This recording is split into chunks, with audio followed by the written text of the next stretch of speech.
സൈനിക കൂട്ടായ്മയായ soldiers of east വെനീസിന്റെ കുടുംബസംഗമവും award വിതരണവും നടന്നു. കേണൽ ഋഷി രാജലക്ഷ്മി ഉദ്ഘാടനം നിർവഹിച്ചു. മനോജ് കരിമുളയ്ക്കൽ അധ്യക്ഷത വഹിച്ചു. ആലപ്പുഴയുടെ സ്വന്തം സൈനിക കൂട്ടായ്മയായ സോൾജിയേഴ്സ് ഓഫ് ഈസ്റ്റ് വെനീസിന്റെ 2024 കുടുംബസംഗമവും അവാർഡ് വിതരണവും നടന്നു. മംഗല്യ ഓഡിറ്റോറിയത്തിൽ വെച്ചാണ് പരിപാടികൾ നടന്നത്. SOEV പ്രസിഡന്റ് മനോജ് കരിമുളയ്ക്കൽ അധ്യക്ഷത വഹിച്ചു. നിങ്ങളിൽ വ്യക്തിത്വമുണ്ടോ? നിങ്ങളിൽ സമർപ്പണ ഭാവമുണ്ടോ? നിങ്ങൾക്ക് ധൈര്യമുണ്ടോ?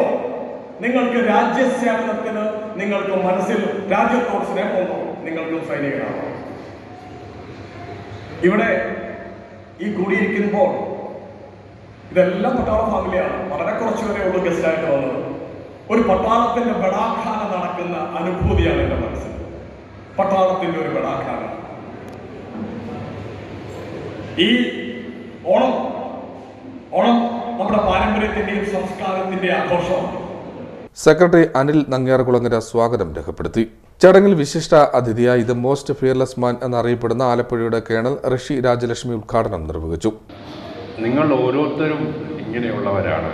ഇപ്പോൾ ഇവിടെയുള്ള സ്ത്രീകളോടും കുട്ടികളോടും അമ്മമാരോടും ഒക്കെ പറയാനുള്ളത്, നിങ്ങളുടെ വീട്ടിൽ എല്ലാവരുടെയും വീട്ടിലും ഇങ്ങനെ ഒരാൾ അവിടെയും ഉണ്ട്. അത് നിങ്ങൾ അവരെ കണ്ണു തുറന്ന് കണ്ടാൽ മാത്രം മതി. ഭാരതം എന്താണെന്നറിയാൻ സ്വന്തം വീട്ടിലുള്ള സോൾജേഴ്സിനെ ഒന്ന് നോക്കിയാൽ മാത്രം മതി. അത് ആർമി എന്നല്ല, അത് BSF ആണെങ്കിലും ശരി, CRP ആണെങ്കിലും ശരി, CASF ആണെങ്കിലും ശരി, നേവിയോ എയർഫോഴ്സോ കോസ്റ്റ് ഗാർഡോ എന്ത് വേണേലും ആയിക്കോട്ടെ, ഇതേ മനോഭാവമുള്ള ഓരോ വ്യക്തിത്വങ്ങളാണ് നിങ്ങളുടെ വീട്ടിലുമുള്ളത്. അപ്പോൾ നമ്മൾ വെളിയിലോട്ടാണ് നമ്മൾ നോക്കുന്നത്, നമ്മൾ അകത്തോട്ടല്ല നോക്കുന്നത്. അപ്പം ഞാൻ നിങ്ങളോട് ചോദിക്കുകയാണ്, അച്ഛൻ്റെ ട്രേഡ് എന്തായിരുന്നു, അല്ലെങ്കിൽ അച്ഛൻ്റെ യൂണിറ്റ് ഏതായിരുന്നു എന്ന് ചോദിച്ചു കഴിഞ്ഞാൽ പലർക്കും അറിയില്ല. ഞാൻ പലരോടും ചോദിച്ചിട്ടുണ്ട് ഈ കാര്യം.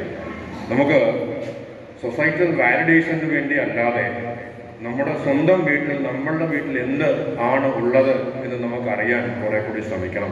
കുഞ്ഞുങ്ങൾ എസ്പെഷ്യലി ഇൻസ്റ്റാഗ്രാമൊക്കെ വിട്ട് ഫേസ്ബുക്കുമൊക്കെ വിട്ടിട്ട് നമ്മുടെ അച്ഛൻ എന്താണെന്നെങ്കിലും നമ്മൾ മിനിമം അറിഞ്ഞിരിക്കണം. അപ്പോൾ ഇവിടെയുള്ള അത്രയും കുട്ടികളെങ്കിലും വീട്ടിൽ ചെന്നിട്ട് അച്ഛനോട് ചോദിക്കണം, അച്ഛൻ്റെ യൂണിറ്റ് ഏതായിരുന്നു, അച്ഛൻ എന്ത് റാങ്കിലാണ് റിട്ടയർ ആയത് അല്ലെങ്കിൽ ഇപ്പോൾ ഉള്ളത്, അതല്ലെങ്കിൽ അച്ഛൻ്റെ ട്രേഡ് എന്താണ്, അച്ഛൻ എന്താണ് ഒരു ദിവസം അനുഭവിക്കുന്നത് എന്ന് നിങ്ങൾ അറിഞ്ഞിരിക്കണം.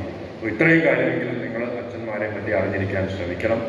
പരിപാടിയിൽ കാവാലം നാട്ടുപച്ചയുടെ തനത് വായ്മൊഴി പാട്ടുകൾ, ശ്രീദുർഗ പിന്നിൽ തിരുവാതിര സമിതി നടുവട്ടത്തിന്റെ തിരുവാതിരയും നടന്നു. ചടങ്ങിൽ 28 വർഷത്തെ സുത്യർഹമായ രാജ്യസേവനത്തിന് ശേഷം ജന്മനാട്ടിൽ തിരിച്ചെത്തിയ ജയകുമാറിനെ പൊന്നാടയും മൊമന്റയും നൽകി ആദരിച്ചു.